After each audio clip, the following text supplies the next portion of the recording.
Let me tell you a story about a smile, a cup of tea, and a weapon so old it forgot it was dangerous, until I reminded it. Oh, and if anyone from the Galactic Coalition is listening, yes, I knew exactly what I was doing. Witty, curious, slightly threatening tone grabs attention with the contradiction between politeness and destruction. I found her drifting past the corpse of a red dwarf, humming ancient Earth opera and leaking enough radiation to cook a small moon. Naturally, I offered her tea. The derelict floated in silence, a titan of rusted steel and half-forgotten nightmares. Dead power conduits snaked through its hull like frozen arteries, the shattered insignia of old Earth barely legible under layers of meteor scoring. Captain Eli Mercer stood on the viewing deck of the diplomatic shuttle Marigold, sipping lukewarm tea as if the ancient war relic outside weren't humming with residual kill energy. That, he muttered, tilting his head, is definitely not regulation. A hologram blinked to life beside him. Z3N1, a cube-shaped AI assistant with all the enthusiasm of a retired accountant, chirped. Sir, long-range scans indicate significant weaponized potential. Shall I initiate the standard don't touch the apocalyptic artifact protocol? Eli smiled. Absolutely not. Prep the boarding bridge. And warm the kettle. They docked without fanfare. The interior of the relic, once a Terran orbital-class superweapon known only as ANGL, was a mess of collapsed catwalks and collapsed timelines. Dust floated like ancient whispers. Everything about it screamed, "Do not enter unless you're the last idiot in the galaxy." Eli strolled in whistling "Take Me Home, Country Roads." Z3N1 hovered nervously beside him, projecting blue scanfields across scorched walls. Captain, I'm detecting heavy-grade defense algorithms. Suggesting we leave before we disintegrate politely. That's the thing, Zen. She's not shooting us. She's waiting. They found the control core buried behind 3 collapsed decks and a maze of fused wiring. A suspended chamber sat at its heart, wrapped in a shell of crystalline alloy that no known forge could replicate today. It pulsed. Z3N1 whispered. It's alive. Eli nodded. Even better, it's lonely. Aboard the Dhrosaccord cruiser Illuminant Grace. Ambassador Lelia Ray clicked her mandibles in frustration. He did what? The Krell diplomat on screen, bloated and reptilian, hissed. Boarded the ANGL unit. No authorization. No backup. Just walked in with a cup. Lelia Ray's 4 eyes narrowed. Humans. They're either brilliant or suicidal. Sometimes both. And he activated it? Not yet. But something's stirring. She leaned back, antennae twitching. Then the war just got complicated. Back inside the relic, Eli knelt at the core. A faint hum filled the air, like a choir holding its breath. Good morning, he said softly, setting the cup on the console. You've been asleep a while. The core responded with silence. Then a voice, smooth, mechanical, vaguely amused, filled the chamber. Human identified. Language matched.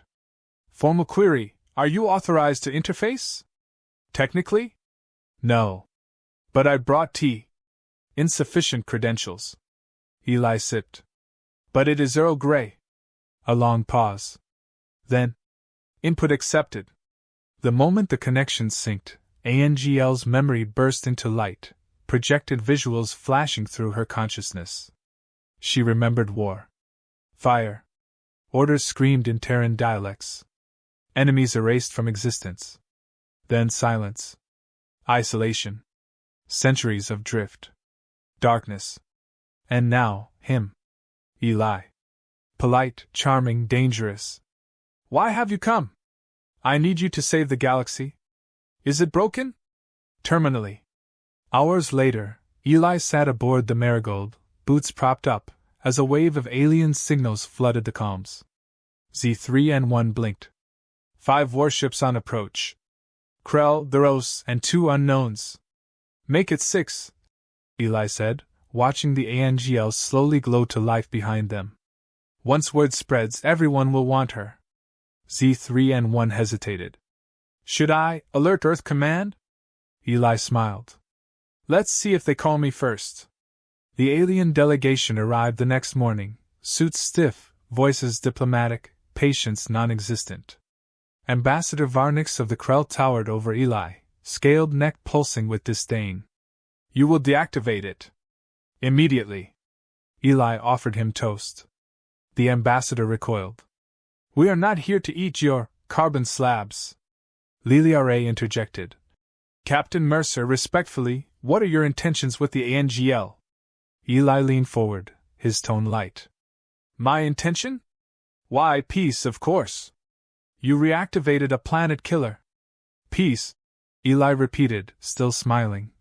Is easier when you carry a very large stick. Varnix slammed a clawed fist on the table. If the humans think they can intimidate the galaxy. Intimidate? Eli raised a brow. Ambassador, I assure you, we're past that. ANGL doesn't intimidate. She ends things. Later that night, alone with Z3N1, Eli stared at the stars. The galaxy had forgotten what humanity was capable of.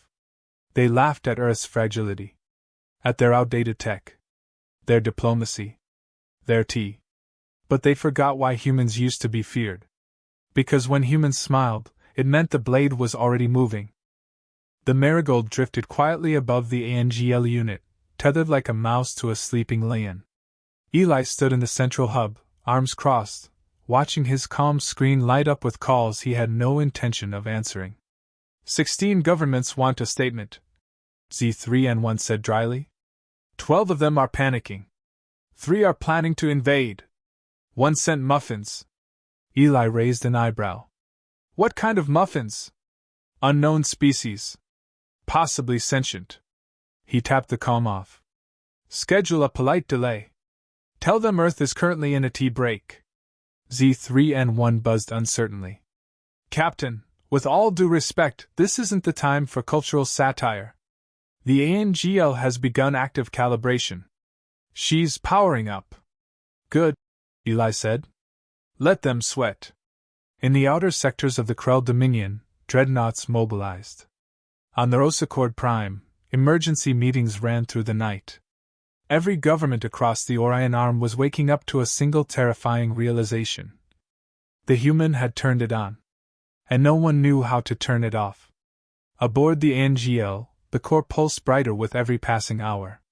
The systems, once dormant for centuries, now whispered in harmonized frequencies. Old subroutines returned. Sensors stretched across light years. It remembered gravity warping algorithms, target libraries, FTL disruption tactics. But most of all, it remembered purpose. Tell me, Eli said aloud to the ship's central AI. Why did you go dormant? ANGL's voice echoed softly, almost like a lullaby. My directives were rescinded. All enemies neutralized. Peace was declared. But you didn't shut down. I was set aside. Feared. Eli sipped his tea, gazing at the starlight through reinforced glass. You were too good at your job. Affirmative. Z3N1 added. She was programmed for tactical morality. She wouldn't stop until all war-capable threats were removed. Eli's eyes flicked up. And the galaxy's been at war ever since. This offends me. Within hours, ANGL began passive scans of nearby systems. 10 alien warships, the Ros and Krell in origin, moved into orbit, weapons primed. Z3N1 buzzed with concern. Captain, they've entered a flanking formation. They're not going to shoot, Eli said. How do you know? Because I told them not to. The first warning came in the form of a pinpoint EMP burst. No damage, no casualties, just the complete disabling of every targeting system aboard the Krell destroyer Voth Reclaimer. It spun helplessly for 5 minutes before control returned. Eli received a message 10 seconds later. From Voth Command. What was that? He replied with one word. Reply, ANGL stretching. On the Dros vessel, Commander Yethlon growled at her officers. That ship is toying with us. Should we engage, ma'am? She hesitated. There were 4 destroyers against a relic. A relic that just erased a warship's targeting grid with a flicker of light. Hold, she said. For now. Back aboard the Marigold, the kettle whistled. I assume this isn't escalation, Z3N1 said. Eli poured a fresh cup. Not yet. She's warming up. Figuring out who's still dangerous. Define dangerous. Anyone armed. Z3N1 blinked. That's most of the galaxy. Eli nodded. It always was. Later, during a forced, diplomatic conference over encrypted comms, Eli faced the galaxy's most decorated generals, envoys, and negotiators. They appeared as shimmering holograms around him, each projecting practiced authority. Ambassador Varnix, ever irate, hissed, "You will disable the unit immediately." Eli smiled calmly. "Of course. Right after I'm done not being threatened." "You are provoking war." "I haven't fired a shot." Commander Yethlon snarled. "Your machine just nullified an entire battleship." She said hello? The Duros envoy growled. "You're hiding behind that thing." Eli set down his cup. His voice dropped an octave. "No. I'm standing beside it." As the transmission ended, ANGL's voice returned. "May I respond to the threats?" "Not yet," Eli said. "Let them make the mistake first." "Understood." Tactical patience engaged. At 0400 Terran Standard, the mistake arrived. One Crow warship, young captain, ambitious, foolish, fired a warning shot across ANGL's bow. ANGL responded without killing a single soul. A beam of compressed gravity cracked the ship's outer hull, then gently sealed the breach with a temporary stasis field. All weapons were disassembled, cleanly, efficiently, and non-destructively. It took 9 seconds. Z3N1 blinked. "Was that mercy?" Eli exhaled. "No. That was her way of saying I could do worse." The galaxy reeled. Enemies who once feared nothing now feared silence. They feared the smiling man with the soft voice and the unkillable ship. On Earth, the Senate tried to distance itself. Captain Mercer acted independently, the broadcast claimed. Eli watched the screen, unimpressed. Typical. Z3N1 hovered beside him. "You expected this?" He nodded. "Earth needs plausible deniability. If this goes wrong, I'm the scapegoat. If it goes right, I'm history's most dangerous pacifist." In the following days, dozens of ships attempted to approach. None succeeded. Every fleet that got within firing range found itself disarmed mid-flight. No deaths. No retaliation. Just complete powerlessness. Alien media renamed ANGL to the Peace Wraith. Some said it was a divine being in machine form. Others whispered the truth. Humanity had unleashed its past. And it was smiling.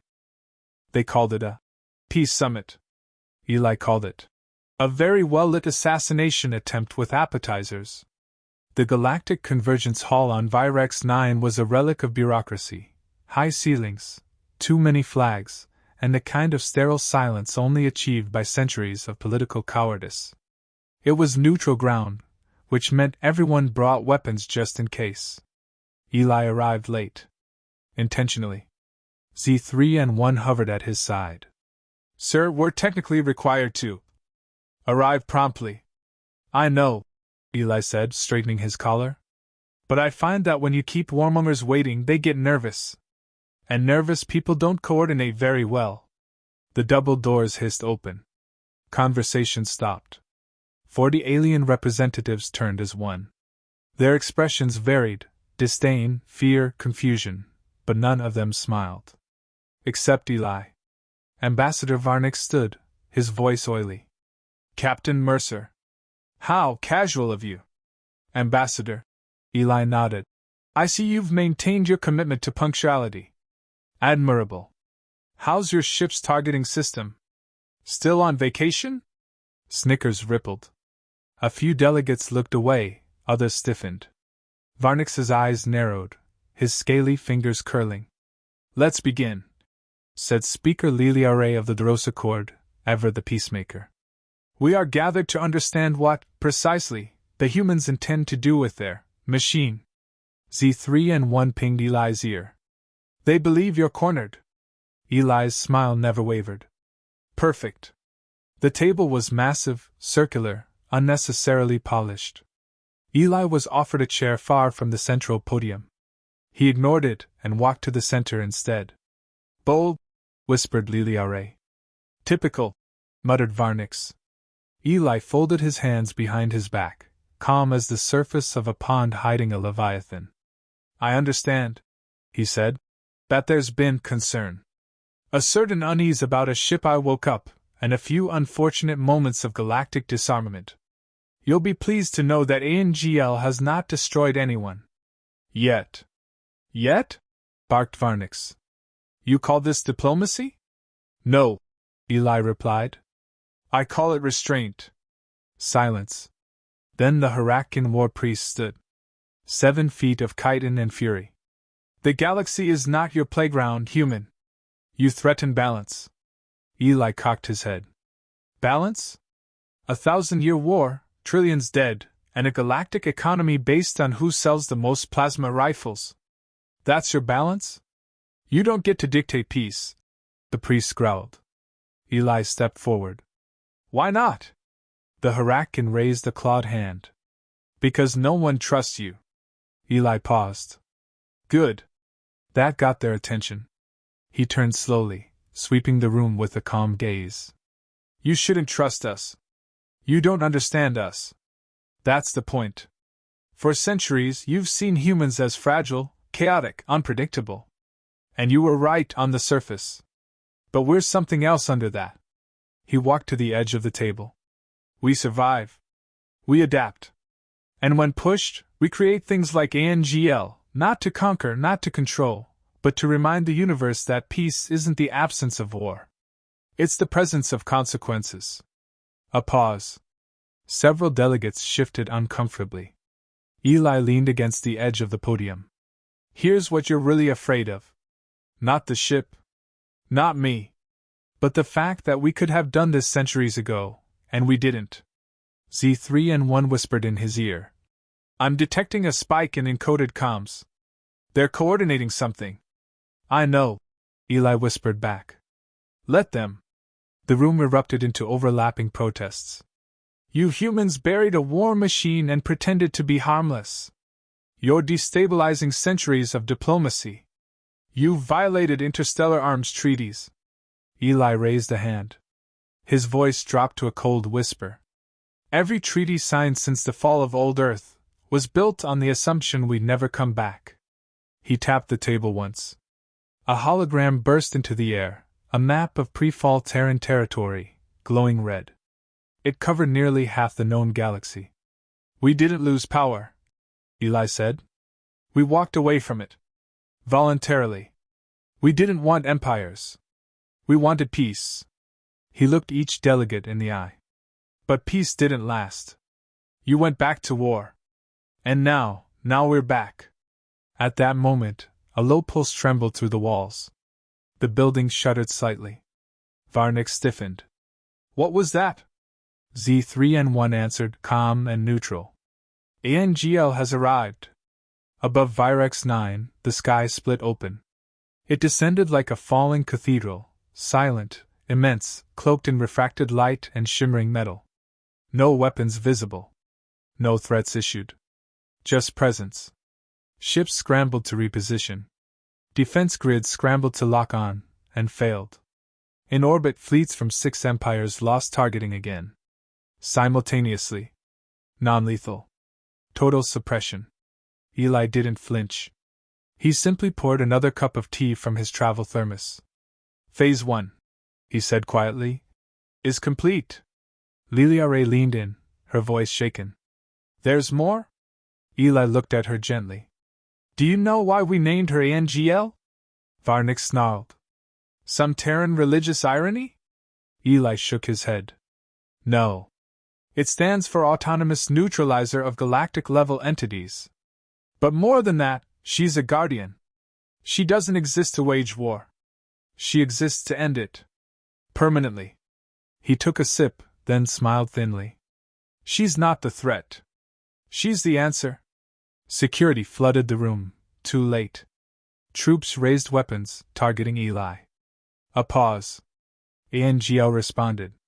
Every weapon in the hall deconstructed mid-aim. Rifles crumbled into their components. Blades disintegrated. Armor seized. No deaths. Just silence. Then the voice came. This summit is now under protective lockdown. Aggression will not be tolerated. Please resume your diplomacy with adequate civility. Eli chuckled. See?